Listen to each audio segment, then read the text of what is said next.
안녕하세요. 책 한민국입니다. 오늘 소개할 책의 제목은 하버드 지혜 수업, 지은이는 무청강입니다. 지은이 소개를 하겠습니다. 지린대학교에서 석사 학위를 받은 청년학자이자 심리 전문가이다. 지은 책으로 돈 버는 80가지 습관, 나는 하버드에서 인생을 배웠다.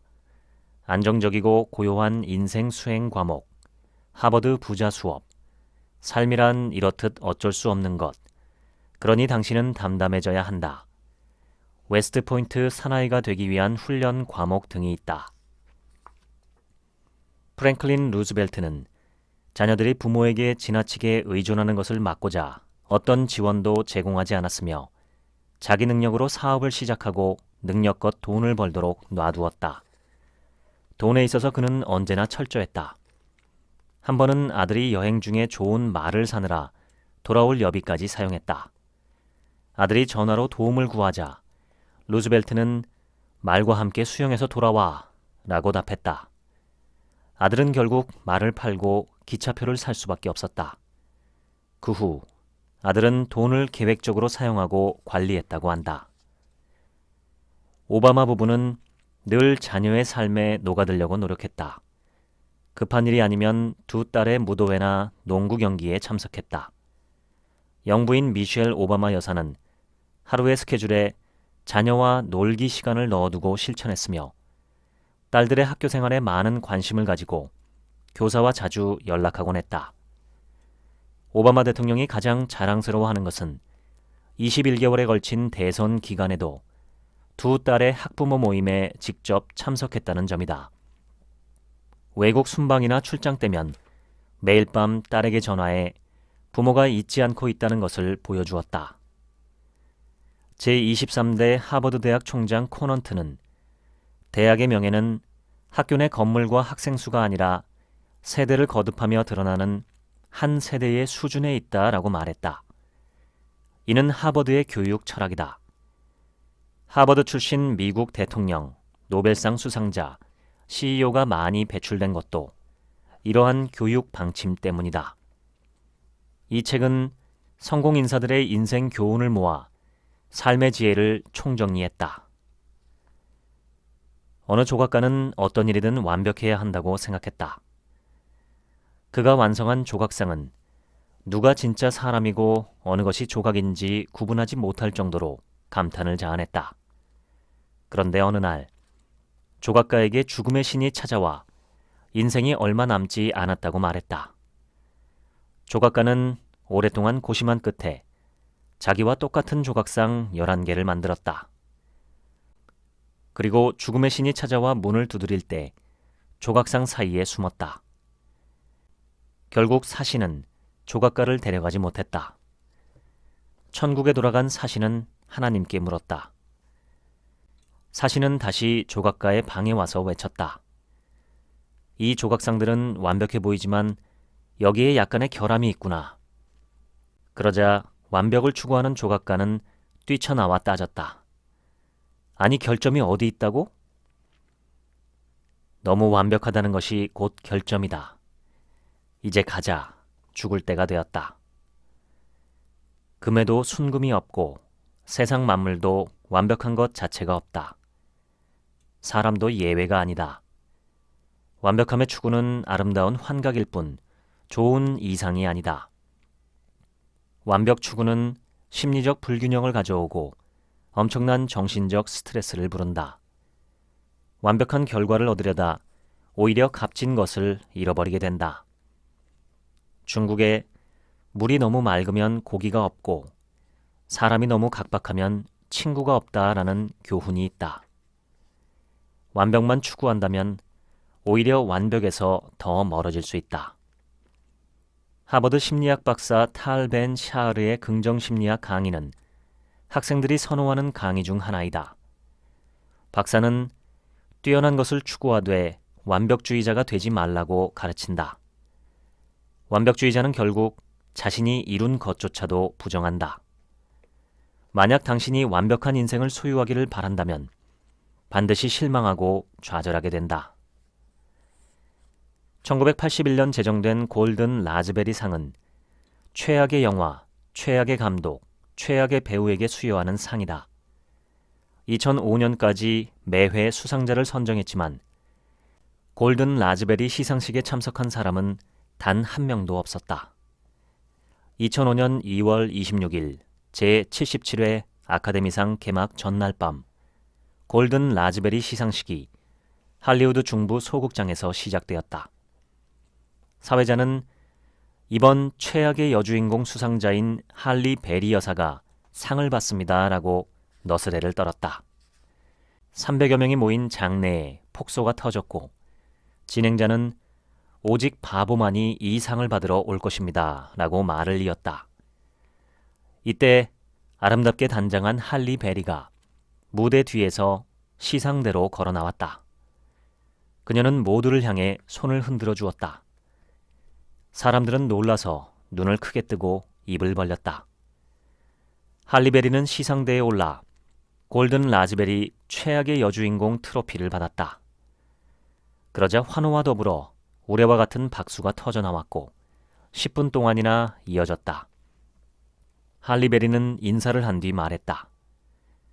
어릴 적 어머니께서 해주신 인생은 결코 순탄치 않고 실패해보지 않으면 영원히 훌륭한 사람이 될 수 없다라는 말씀이 생각났습니다. 값진 보물을 주신 여러분과 심사위원분들께 감사드립니다. 비판을 감내하는 사람은 많지 않다. 타인의 비판을 인정하는 사람은 더욱 드물다. 특히 자신감이 부족하고 비판에 지나치게 민감한 사람은 온갖 방법을 동원하여 그것을 피하려 한다. 비판의 두려움을 극복하는 유일한 방법은 용감하게 직면하는 것이다. 누군가 당신을 비판한다면 일단 인정하자. 당신이 한 일의 결과에 책임지는 것이라고 믿자. 만약 비판이 너무 사적이거나 매우 주관적 견해를 내세운 불공정한 비판이라면 더욱 두려워할 필요가 없다. 상대방이 옹졸한 것이다. 나중에 그가 후회한다. 마이크로소프트 창업자 빌 게이츠는 인생 자체가 불공정한 경쟁이기에 그것에 익숙해지고 받아들이는 것만이 우리가 할 수 있는 유일한 일이다 라고 말했다. 인생은 그 자체로 불공정하다. 겸손하게 배우려 하지 않는다면 우리의 사고는 영원히 확장될 수 없다. 누구도 성공한 사람에게 더 배우라고 강요하지 않는다. 하지만 그들은 스스로 배우려고 한다. 새로운 지식이 자신을 발전시킨다는 사실을 알기 때문이다. 반대로 실패하는 사람은 게을러서 배우려 하지 않는다. 성공과 실패의 경계선은 지식을 얻는 사람의 태도가 결정짓는다. 매일 배우는 자세로 일상에 임하자. 미국의 패튼 장군은 제2차 세계대전을 승리로 이끈 인물이다. 하지만 부하들에게 무척 악명 높은 존재였다. 그는 군인의 생활 속 사소한 부분까지 가혹하게 요구했는데 이는 부하들이 신발끈이 풀려 전쟁터에서 넘어지거나 철모를 제대로 쓰지 못해 목숨을 잃는 일이 없기를 바랐기 때문이다. 1943년 제2사단장으로 임명된 패튼 장군은 부대에 도착하자마자 시차를 시작했다. 옷이 단정하지 못하거나 모자를 빗둘게 쓰고 단추가 고르지 않은 부하들을 호되게 꾸짖었다. 구두에 먼지가 조금 묻어있는 것도 허용하지 않았다. 그는 부하들에게 항상 자신의 철모, 총, 그리고 다리 보호대를 잘 간수하고 매일 면도를 해야 한다고 강조했다. 부하들은 하찮은 일에 신경 쓰라는 사단장의 말에 불만을 품었다. 전쟁터에서 용감하게 싸우는 정신을 심어줘도 모자랄 판에 면도나 하라는 말에 코웃음을 쳤던 것이다. 그러나 패트는 자신의 지시를 엄격하게 따를 것을 요구했다. 무시하는 부하가 있으면 엄격한 처벌을 내렸다. 그렇게 함으로써 제2사단은 미군 중에서 가장 강력하고 전투력이 높은 부대가 되었다. 일상에서조차 최선을 다하는 군인 정신으로 거듭나 전장에서 신중하게 행동했기 때문이다. 사소한 부분은 볼품없고 단순한 일처럼 느껴진다. 하지만 이렇게 보잘것없어 보이는 일이야말로 큰 사업의 밑거름이 된다.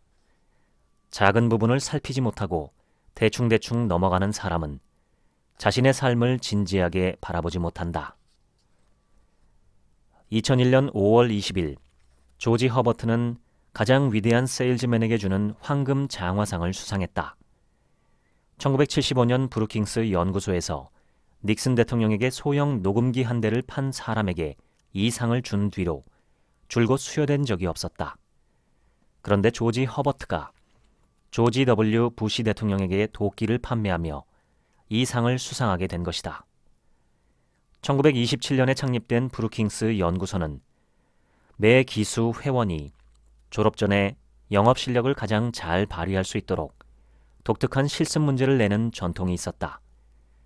클린턴 행정부 시절에 낸 문제는 삼각 팬티 하나를 현직 대통령에게 파는 것이었다. 수많은 회원들이 이 문제를 놓고 머리를 싸맸지만 결국 아무도 성공하지 못했다. 클린턴 대통령 퇴임 후 연구소는 문제를 조지 W. 부시 대통령에게 작은 도끼 하나를 파는 것으로 변경했다. 이 문제 역시 회원들을 난감하게 만들었다. 대통령은 부족한 게 없고 설령 부족한 게 있다 하더라도 직접 구매하지 않을 게 뻔했기 때문이다. 하지만 조지 허버트는 대통령에게 편지를 썼다. 저는 대통령님의 아름다운 농장을 둘러볼 기회가 있었습니다. 그런데 그곳의 나무들이 썩어서 죽어가는 것을 발견했지요. 그 나무들을 베기 위해 대통령님께서 도끼가 필요할 것이라고 판단했습니다. 마침 저의 조부가 죽은 나무를 베기 딱 좋은 도끼를 남겨주셨습니다. 만약 관심이 있으시면 편지에 적힌 주소로 답장해 주세요. 대통령은 도끼를 사겠다는 답장을 보냈고 동시에 $15를 송금했다. 브루킹스 연구소 회장은 조지 허버트의 수상식에서 이 상은 그 누구도 할 수 없다고 생각해 포기하는 사람이 아닌 그럼에도 절대 포기하지 않는 사람의 것입니다. 우리는 그런 사람을 찾고 있었습니다. 라고 말했다. 오프라 윈프리는 비밀이 없다는 게 바로 삶의 비밀입니다. 목표가 무엇이든 기꺼이 희생할 수 있다면 얼마든지 이룰 수 있습니다. 라고 말했다. 스스로 책임지고 도전하라. 이 문장은 하버드생들이 입학하며 가장 먼저 배우는 생존 기술이다. 하버드생들은 어떤 난제에 부딪혀도 피하지 않고 어려움에 맞서 용기 있게 도전한다. 도망치거나 주저하면 다시 일어서기 힘들다는 것을 알기 때문이다. 젊은 건축가 크리스토 라이언은 뛰어난 건축 설계로 인정을 받아 윈저시 청사 설계 작업을 맡게 되었다. 그는 시청의 홀 천장을 기둥 하나로 지탱하게끔 설계했다. 1년 뒤 시청사가 완공되어 갈 즈음 시청 고위관리가 공사 진행 현황을 검수하러 왔다. 그는 무거운 천장을 기둥 하나로 버티는 것은 위험하니 기둥을 몇 개 더 늘리라고 요구했다. 라이언은 받아들이지 않았다. 하지만 그의 자신감은 시청 고위관리의 눈에는 고집으로 비춰졌다. 그는 기둥을 더 설치하지 않으면 법정에 서야 할 거라고 라이언을 압박했다. 라이언은 어쩔 수 없이 홀 둘레에 4개의 기둥을 추가할 수밖에 없었다. 그런데 윈저시 청사가 완공된 지 300년이 지난 20세기 후반, 천장을 보수하면서 라이언이 추가로 세운 기둥의 비밀이 밝혀졌다. 그는 자신의 원래 디자인을 지키기 위해 4개의 기둥을 천장에서 약 2mm 정도 떨어뜨려 놓았던 것이다. 이 소식이 알려지자 세계 각국의 유명 건축가들과 관광객이 신기한 기둥을 보기 위해 방문하기 시작했다. 그들은 윈저 시청에 아무도 알아보지 못하게 비웃은 건물이라고 이름을 지어주었다. 더불어 라이언이 중앙의 원기둥 꼭대기에 남긴 글도 유명해졌다. 진리와 자신감은 단지 하나의 기둥만을 필요로 한다. 하버드 출신 작가이자 철학자인 헨리 데이비드 소로우는 자신감 있게 원하는 방향으로 나아가고 자신이 원하는 삶을 살아라. 스스로 얼마나 격려하느냐에 따라 삶의 법칙도 간단해진다 라고 말했다. 하버드를 졸업한 학생에게 대학에서 배운 가장 중요한 것이 무엇인지 물어보면 자신감이라고 말한다. 학교는 끊임없이 자존감을 올려주며 자아를 성장시키도록 돕는다. 그 누구도 어쩌다 성공하는 사람은 없다. 성공은 절대 포기하지 않는 개인의 의지에서 나온다라는 하버드 명언이 있다. 매우 춥고 비가 내리는 날, 피카소는 이발소에 갔다. 추위에 떨며 이발소에 들어서는데 아리아스라는 젊은 이발사가 유명한 화가를 알아보고 간곡하게 말했다. 선생님, 이렇게 옷을 얇게 입으시면 안 돼요. 괜찮으시다면 제 옷을 걸치세요. 피카소는 이발사의 배려에 감동했다. 피카소는 매번 이곳에서 이발했고 아리아스와 친구가 되었다.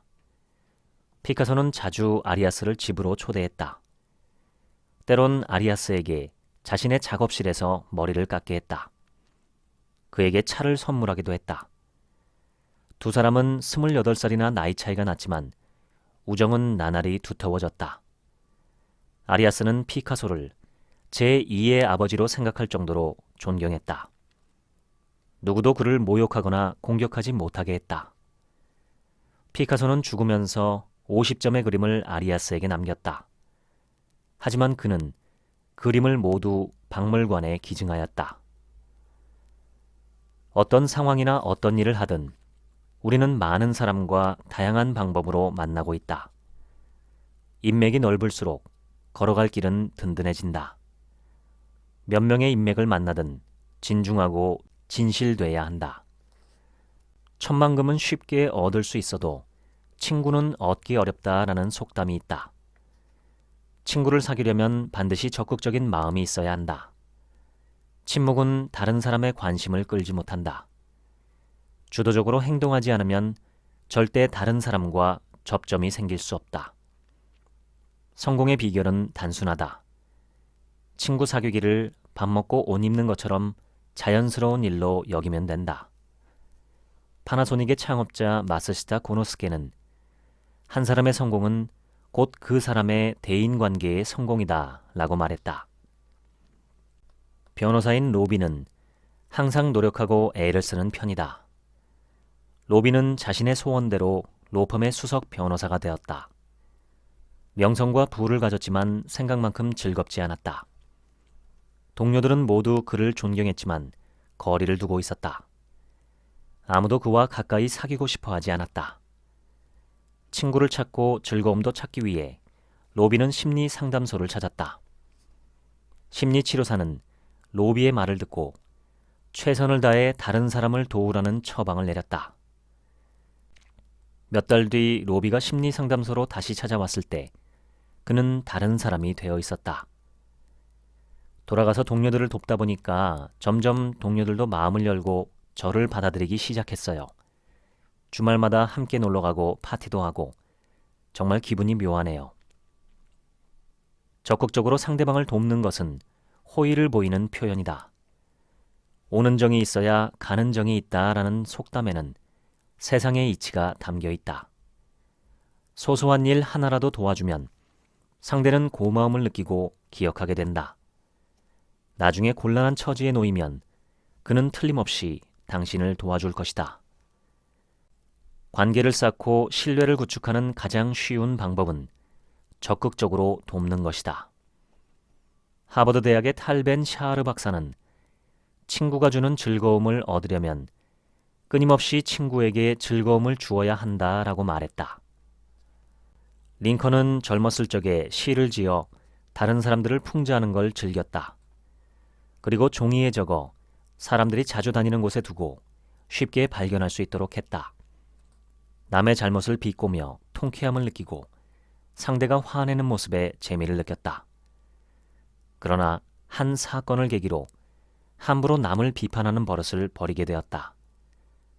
어느 해 가을, 정치인 제임스 힐이 거만해지자 링컨은 그를 조롱하는 글을 써서 스프링필드 데일리 뉴스에 실었다. 힐은 일순간에 사람들의 조롱거리가 되었다. 힐의 분노는 하늘을 찔렀다. 범인이 링컨임을 알고 결투를 신청했다. 링컨은 며칠간 괴로워하며 화해할 방법을 궁리했다. 두 사람이 결투 준비를 하려는 찰나 누군가 달려와서 그들을 만류한 덕분에 비극을 피할 수 있었다. 이를 계기로 링컨은 편지나 글로 다른 사람을 비판하지 않았고 다른 사람의 결점과 잘못을 발견하더라도 직접 지적하지 않았다. 대신 완곡한 방법으로 상대방이 스스로 문제를 깨닫도록 했다. 상대방의 체면을 지켜주면서 자신의 의견을 정중하게 첨언하는 방법을 선택한 것이다. 사람의 심리는 간교해서 자신의 경쟁 상대가 바보처럼 보이면 자신이 더 나아 보인다고 생각한다.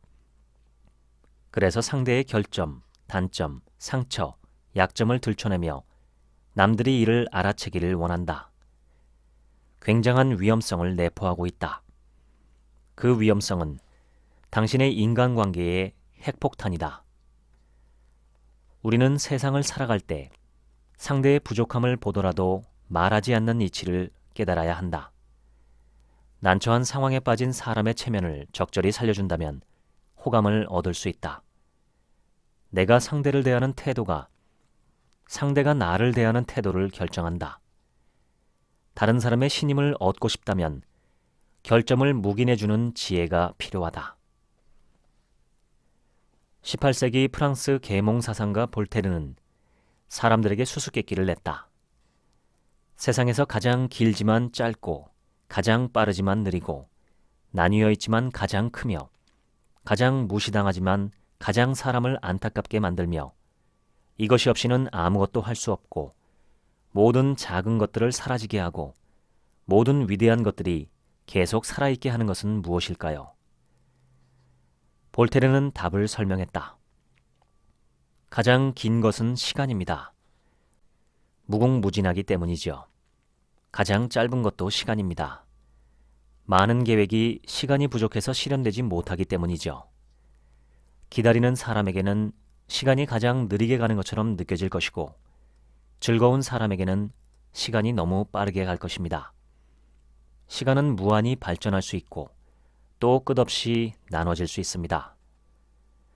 현재에 있으면 누구도 중요하게 여기지 않지만 나중에는 지나간 것에 안타까움을 표합니다. 시간을 아끼는 것은 곧 생명을 소중히 여기는 것이다. 백발이 되어서야 생명의 소중함을 깨닫지 마라. 늙고 쇠약해져 시간이 얼마 남지 않았을 때 지나간 시간을 안타까워하고 후회한들 무슨 의미가 있겠는가? 하버드 대학 교수들은 시간을 지키지 않는 사람은 신뢰할 수 없다고 가르치기 때문에 하버드생은 시간을 철저하게 지키는 습관을 들이게 된다. 시간을 지키는 것은 삶의 기본 원칙이다. 시간관념이 없는 사람은 신뢰를 얻지 못한다. 책임감이 있는 사람이 되려면 정확하게 시간을 지켜야 한다. 제2차 세계대전 이후 연합군 총사령관 드와이트 아이젠하워는 컬럼비아 대학교 총장으로 임명되었다. 어느 날 부총장이 학교 관련 책임자들의 업무 보고를 듣는 것이 좋겠다고 말했다. 학과장급의 직원이 너무 많으므로 하루 2~3명씩 돌아가며 30분간 만나도록 했다. 10여 명의 보고를 들은 아이젠하워는 앞으로 보고해야 할 사람이 몇 명인지 물었다. 부총장은 63명의 책임자가 업무를 보고해야 한다고 했다. 맙소사, 너무 많군요. 내가 연합군 총사령관을 지냈다는 것을 알고 계시겠지만 사상 최대의 군대였습니다. 그런데 내가 만난 사람은 몇 명뿐입니다. 그저 직접 지휘하는 새 장군의 보고를 듣기만 하면 됐습니다. 대학 총장을 맡고 나서 만나겠다는 사람이 오히려 이렇게 늘어날 줄은 몰랐네요. 부총장께서 짜주신 그 일정표는 취소해야 할 것 같습니다. 아이젠하워는 나중에 미국 대통령으로 당선되었다. 어느 날 골프를 치는데 백악관 직원이 답장을 요구하는 긴급 문서를 보내왔다. 대통령 보좌관은 찬성과 반대의 두 가지 지시문을 작성해놓고 둘 중 하나에 서명하면 된다고 말했다. 하지만 그는 두 건의 지시에 모두 서명했다. 그리고는 닉슨 부통령이 골라주세요 라고 적었다. 그 뒤 아무 일도 없었다는 듯 공을 쳤다. 일과 삶의 균형을 잡아야 한다. 단순하게 살아야 번뇌를 줄일 수 있다. 고양이는 걱정하지 않으며 조금이라도 초조하면 바로 잠을 청하고, 강아지는 매우 잘 잊어버려 고통에 시달려도 금세 잊고 현재를 즐기며, 새는 즐기기 위해 아무리 바빠도 가던 길을 멈추고 나뭇가지에서 노래를 부른다. 우리 삶에서 신경을 곤두세우지 않아도 되는 부분에서는 느긋하게 대응하자. 1952년 11월 9일 이스라엘 독립 후 초대 대통령인 하임 바이츠만이 병으로 서거했다. 그는 아인슈타인의 단짝이었다. 서거 하루 전 이스라엘 주미 대사는 아인슈타인에게 이스라엘 벤 구리온 총리의 편지를 전달했다. 편지에는 아인슈타인을 이스라엘의 차기 대통령으로 제청할 거라는 내용이 적혀 있었다. 이 소식은 빠르게 언론사에 퍼졌다. 아인슈타인은 단호하게 말했다. 아니요, 저는 이런 일은 할 수 없습니다. 이후 워싱턴 주재 이스라엘 대사가 전화를 걸어왔으나 아인슈타인은 같은 뜻을 전했다. 거듭되는 질문과 전화, 인터뷰 요청에 견디지 못하고 아인슈타인은 언론에 성명을 냈다. 그는 이스라엘 대통령이 되지 않을 것이라고 분명히 밝혔다. 저는 자연에 대해서는 조금 알지만 인간성에 관해서는 모릅니다. 아니, 전혀 모른다고 하는 게 맞겠군요. 그보다는 방정식이 제겐 더 중요합니다. 정치는 일시적이지만 방정식은 영원한 것입니다. 하고 싶지 않은 일과 붙잡아도 안 되는 일이 있다. 이런 일에 매달리면 흥미를 잃고 실패하는 악순환에 빠진다. 이것은 처음부터 당신에게 맞지 않는 일이었는지 모른다. 남들의 기대나 사회적 시선 때문에 고민하지 말자. 당신에게 주어진 인생은 딱 한 번뿐이다. 다른 사람이 원하는 대로 인생을 꾸밀 필요도 없다. 늘 가면을 쓰고 살아가는 것은 피곤한 일이다. 자신에게 맞는 길을 찾아서 자신이 좋아하는 일을 할 때 빛이 난다. 끝까지 자신에게 맞는 길을 찾으라는 말은 하버드 학풍이 담긴 교훈이다. 미국의 사상가이자 시인 랄프 waldo 에머슨은 자기 생각을 믿고 올바르다고 생각되는 것을 믿으라고 말했다. 자신을 믿어야 끊임없이 잠재력을 발굴할 수 있다. 필라델피아로 향하는 열차에 한 여성이 올라탔다. 그녀 앞에 앉은 남자가 담배에 불을 붙이고 몇 모금 들이마셨다. 그녀는 일부러 창밖으로 머리를 돌리고 기침을 몇 번 하며 남자에게 담배를 피우지 말라는 눈치를 주었다. 그러나 남자는 전혀 개의치 않고 담배를 피웠다. 그녀는 참지 못하고 큰 소리로 말했다. 선생님, 이 기차에는 흡연실이 따로 있습니다. 일반 객차 내에서는 흡연하면 안 됩니다. 남자는 멋쩍게 웃으며 담배를 꺾어서 버렸다. 잠시 후 제복을 입은 몇 명의 남자가 객차에 들어왔다. 그들은 그녀 앞에 와서 숙녀분 대단히 죄송합니다. 객차를 잘못 타신 것 같습니다. 이 칸은 그랜트 장군의 개인 객차입니다. 다른 칸으로 옮겨주시면 감사하겠습니다. 라고 말했다. 그녀는 깜짝 놀랐다. 담배를 피운 남자가 그 유명한 그랜트 장군이었다. 그러나 장군은 조금 더 그녀를 나무라지 않았을 뿐만 아니라 부하들에게 함께 타고 가는 것도 괜찮다고 점잖게 말했다. 장군의 너그러움은 존경심을 일으켰다. 그는 넓은 마음으로 부하들을 통솔해 전투에서 많은 승리를 거둘 수 있었다. 그리고 마침내 미국 대통령까지 되었다. 그랜트 장군의 이야기는 타인에게 관용을 베풀면 동시에 존경을 얻는다는 메시지가 담겨 있다. 관대한 마음을 품으면 더 이해할 수 있고 조금 더 관대하면 감동을 부른다. 그러므로 아낌없이 관대함을 베풀고 남의 잘못을 지나치게 들먹이지 말자. 너그러운 사람이 되라. 그럼 당신의 인생에도 덕이 된다. 하버드대 심리학자 윌리엄 제임스는 인간의 본성이 원하는 것은 다른 사람의 칭찬을 듣는 것이다 라고 말했다.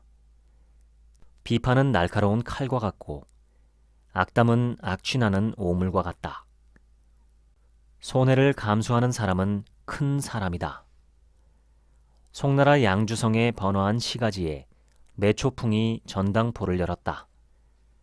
어느 해 연말, 매초풍은 갑자기 언쟁 소리가 들려 서둘러 장부를 두고 나갔다. 장씨성을 가진 가난한 노인이 점원들과 말다툼을 하고 있었다.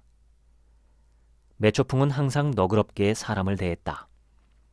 화목하게 돈을 벌어야 한다는 신조를 가지고 있기에 먼저 자신의 점원들에게 호통을 쳤다. 그 다음 장노인에게 사과하였다. 그러나 장노인은 아무 말도 하지 않았다. 이때 점원이 조심스럽게 말했다. 나리, 정말 저쪽에서 말도 안 되는 이유로 소란을 피운 겁니다. 그는 얼마 전에 우리 가게에 옷을 저당 잡혔는데 설에 입겠다며 막무가내로 옷을 달라고 합니다. 돈도 안 주고서 말이죠. 그래서 제가 안 되는 이유를 잘 설명했음에도 화를 내며 욕을 했습니다. 이건 누구 잘못입니까? 매초풍은 이해했다는 듯 고개를 끄덕이며 일단 점원에게 나가 있으라고 했다. 장노인이 입을 열기도 전에 매초풍은 장부를 보고 그가 저당 잡힌 옷 중 겨울 옷을 골라왔다. 장노인은 옷을 받자마자 한마디 말도 없이 문을 나섰다. 매초풍은 신경 쓰지 않고 그를 배웅했다. 그날 저녁 장노인이 다른 전당포에서 죽을 거라고는 아무도 예상하지 못했다. 그의 친척들은 전당포 사장이 노인을 죽였다고 고소했다. 이 일로 마을이 떠들썩해졌다. 결국 그 전당포 주인은 돈으로 무마할 수밖에 없었다. 사실 장노인은 궁지에 빠진 상태였다. 그는 독약을 숨기고 매초풍의 전당포에 와서 행패를 부린 거였다. 죽음으로써 돈을 갈취해 자기 가족의 숨통을 트이게 하려고 했다. 하지만 뜻밖에도 매초풍은 그의 생떼를 문제 삼지 않았고 설사 손해를 보더라도 장노인을 도왔다. 그의 이러한 행동에 장노인은 양심의 가책을 느꼈던 것이다. 홍콩 청쿵그룹 CEO 리카싱은 평생 많은 사람과 협력해왔는데 헤어질 때 돈을 조금 덜 받는 것으로 알려졌다. 만약 상대의 사업이 어렵다면 그는 아무것도 원하지 않고 손해를 감수했다. 이러한 태도와 넓은 마음 때문에 누구든지 그와 합작하기를 원했고 사업은 더욱 번창했다. 리카싱의 성공은 기꺼이 손해를 감내하는 경지에서 나왔다고 볼 수 있다. 손해를 보는 것은 인생의 필수 과목이다. 그러니 손해보는 것을 두려워하지 마라. 하버드 대학 교수들은 당신이 얼마나 똑똑한지 자랑하지 마라. 정말 똑똑한 사람은 똑똑해 보이지 않는다라고 말한다. 진짜 똑똑한 사람은 항상 자신의 지혜를 어리석음으로 포장하고 우둔한 척, 바보인 척 한다. 그러다가 적당한 때가 되면 진짜 자기 실력을 보여준다. 에드워드 T. 베드포드는 록펠러의 파트너였다. 어느 날 그가 사무실에 들어갔을 때 록펠러는 종이 위에 뭔가를 적고 있었다. 록펠러는 그를 보고 정색하며 말했다. 이미 우리가 입은 손실을 알고 있죠? 저는 이 일을 두고 오랫동안 생각했습니다. 그래서 손실을 초래한 그 사람을 불러 이 일을 얘기하기 전에 말할 것을 미리 메모하고 있던 중입니다. 록펠러가 말하는 손실은 아프리카에서 일어난 일로 수천만 달러가 넘는 손해를 본 사건이었다. 후폭풍은 아직까지 추산되지 않고 있었다. 베드포드는 손해본 금액을 계산하고 어떻게 배상할 것인지 추궁하는 글이라 생각하며 록펠러의 책상으로 다가갔다. 그러나 그 종이에 적힌 글들은 상대방의 장점을 길게 써놓은 것이었다. 그 중에는 그 사람이 결정적인 순간에 3차례나 회사를 도왔던 일도 적혀 있었다. 베드포드는 록펠러에게 감동받을 수밖에 없었다.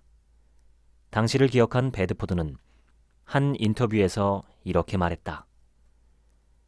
록펠러가 이 일을 처리했을 때 취한 태도를 결코 잊을 수 없습니다. 그 후 저는 여러 해 동안 스스로 자제하지 못하고 남에게 화가 날 때마다 종이와 펜을 꺼내 그 사람의 좋은 점을 하나하나 써보았습니다. 리스트를 완성할 때마다 화는 가라앉았고 동시에 이성적으로 문제를 바라볼 수 있었습니다. 이런 방법은 개인적인 업무에서도 중요한 습관이 되었습니다. 많은 경우 화내는 것을 즉각 멈추게 되었지요. 아리스토텔레스는 화를 내는 것은 찬양할 만한 일이라고 했다. 단, 적절한 장소에서 올바른 상대에게 적절한 순간에 공정한 이유로 화낼 수 있어야 한다고 했다. 어느 누가 이처럼 냉정하고 객관적이며 합리적으로 화를 낼 수 있을까? 미국의 유명한 멘토 윌 보웬은 사람들이 날씨, 일, 물가 상승, 아이들 장난과 같은 사소한 일에 자주 불평한다는 사실을 알게 되었다. 그래서 불평불만 운동을 시작했다.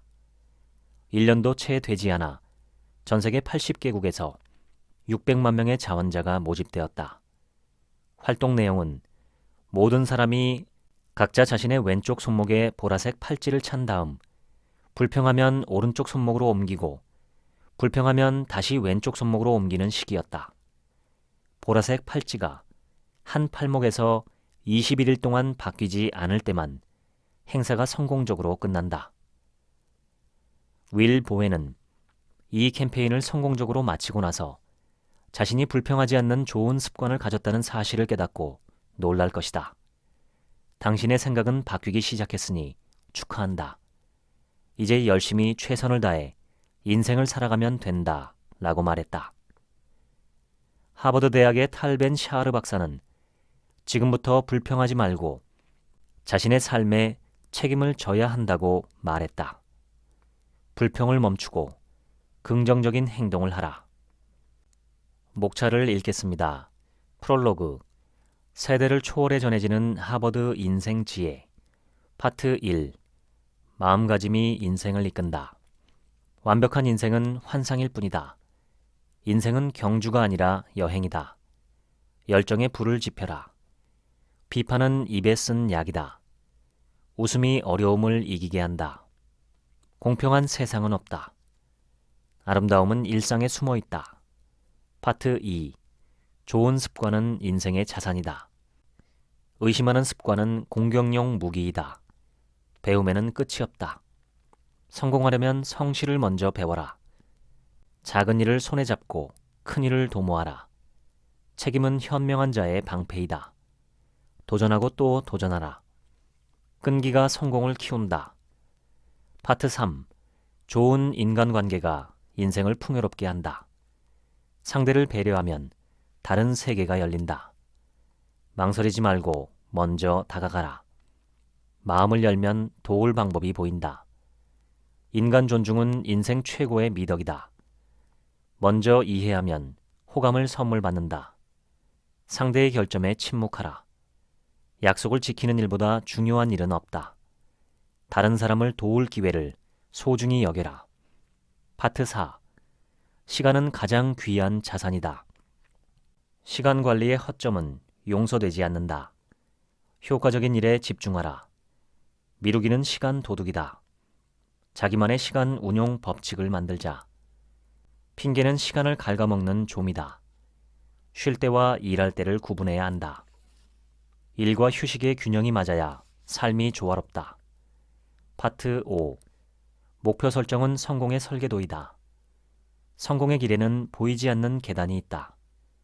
목표가 명확할수록 가야 할 길이 선명하다. 실패에 핑계를 대지 마라. 우유부단함과 작별하라. 자신에게 맞는 길을 찾으라. 힘들이지 않고 해낼 일은 없다. 자신감이 모든 성공의 시작이다. 기회를 잘 포착해야 기회가 만들어진다. 파트 6. 올바른 사람 되기를 꿈꾸라. 책임을 질 줄 알아야 한다. 너그러움으로 다른 사람을 품으라.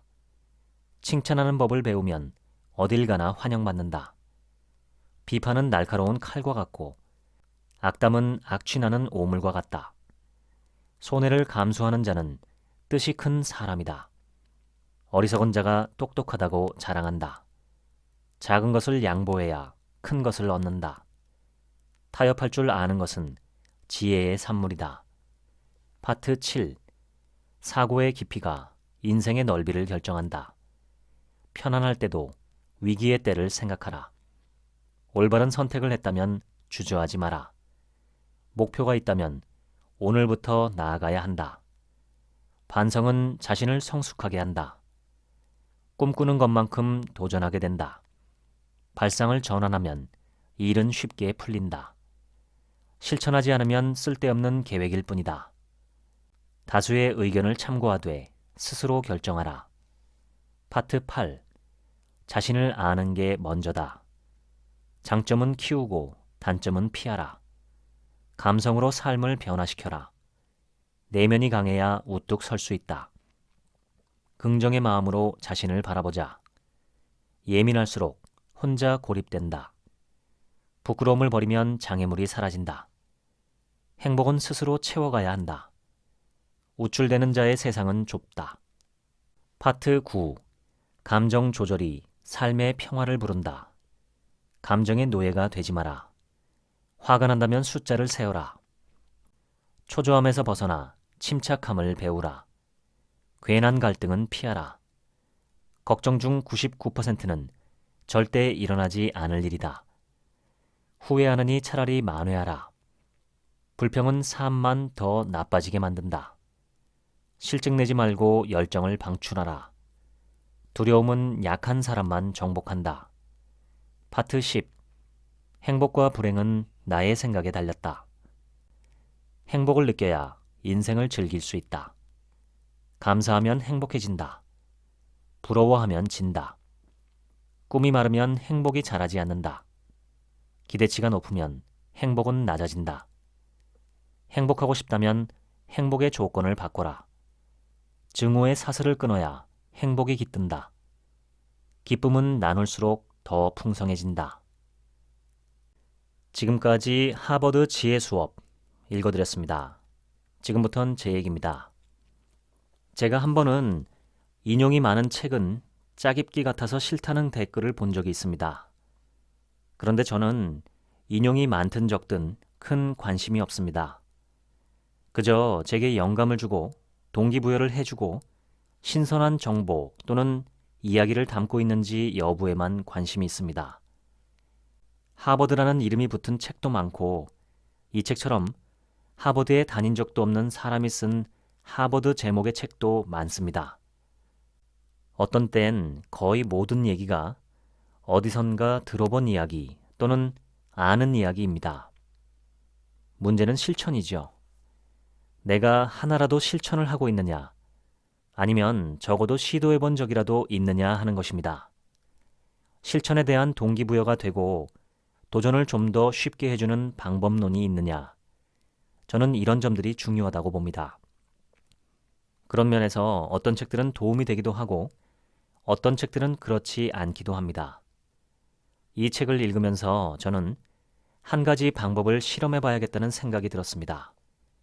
팔찌 도전입니다. 책에서는 고무 팔찌를 한쪽 손목에 차고 21일간, 즉 3주간 지내는 것이 목표로 나옵니다. 하루라도 불평을 내뱉으면 반대편으로 팔찌를 옮기고 다시 하루부터 시작하는 것입니다. 결국 이것은 3주 동안 부정적인 말을 하지 않고 지내는 훈련입니다. 3주면 사람의 습관이 바뀌기 시작한다는 과학적인 근거가 있으니 나름대로 일리 있는 훈련입니다. 어디서 어떤 팔찌를 구해야 할지 좀 막막하지만 조만간 구입해서 도전해 볼 생각입니다. 지금까지 책 한 민국의 하루치 생각이었습니다. 감사합니다.